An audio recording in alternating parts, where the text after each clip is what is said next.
Time to turn the desk over to Jack for our first look at sports. Jack, we talked about a little bit over the top, and it's always good to get free tickets to a hockey game, but some people, I guess, work a little harder than others. Yeah, and this gentleman in this next story worked really hard to get his hands on some free tickets.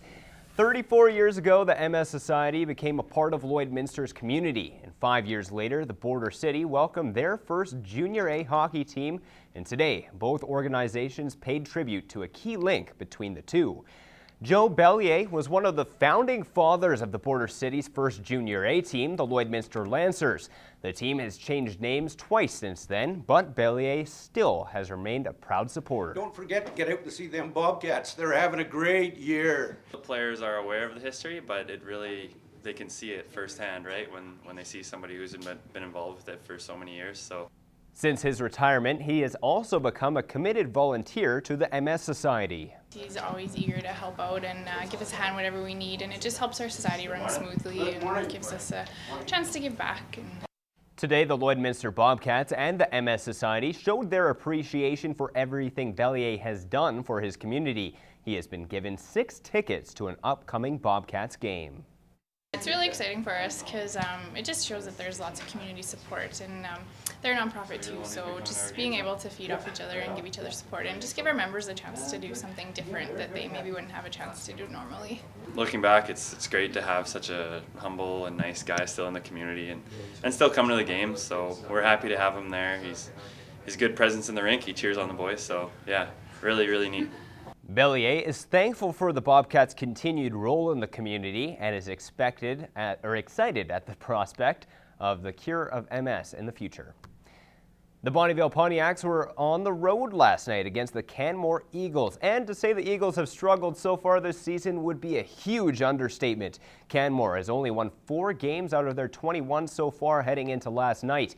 This was a close one for a while as it was tied 2-2 going into the third, but that's when the Ponts started to pull away. Tommy Bars picked up his second goal of the night early in the third. Then the Pontiacs added 2 more in the frame to win this one 5-2. The win puts Bonneville in second place in the North standings. Moving on to last night's Junior B hockey action, where the Lloydmisnter Bandits were hosting the Vermilion Tigers. This one went back and forth until late in the game, but then that's where the Tigers picked up the win 5-3. Moving on to AAA midget hockey now. The Baker Hughes Bobcats were on the road battling the UFA Bisons. No winner in this one as the Bobcats and Bisons grinded out a 4-4 tie. We'll switch gears now and take a look at how the Lakeland Rustlers teams did this weekend. Both the men's and women's volleyball and basketball teams were on the road looking to pick up some valuable points. Starting with the women's team. That's the basketball team. They had a great weekend on Friday. They clipped the Trojans 68-57. Then on the next day, they downed the Red Deer College Queens 68-44. And the men, they had it going as well. They scored well over 100 points in both games. Friday, they beat down the St. Trojans 103-88, and then they demolished the Red Deer College Kings 113-88. Moving to volleyball now, women's Rustlers were down in Lethbridge, taking on the Kodiaks. The Rustlers dropped Game 1 on Friday with a final of 3-1, and then the next day, the Kodiaks swept the mini-series in straight sets. And the men, well, they didn't fare any better. Lakeland lost both games in straight sets to Lethbridge. Well, there was a huge football matchup in the Border City on Saturday as the Wheatland Football League title was on the line. Holy Rosary Raiders are looking to cap off the perfect season as they welcome the Cold Lake Royals to town. We pick it up in the second quarter, 14-6 Cold Lake, but the Raiders respond. Drew Bexson takes the pitch from Colton Hippe, and he takes it to the house. 2-point convert would be good. 14-14. It's all tied up. It's third quarter now. Raiders down 16-14. Hippe hooks up with his favorite target. Mike Holman takes care of the rest. Royals don't go away easily as their running game was big this afternoon. They pull within 2 in that one. And the dynamic duo of Hippe and Holman have been unreal all season, and they do it again. There they go. Holman goes 90 yards to the house. And Holy Rosary Raiders, your 2011 Wheatland Football League champs.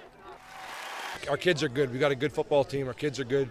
I think we earned the win when it came right down to it. But yeah, no, I'm excited.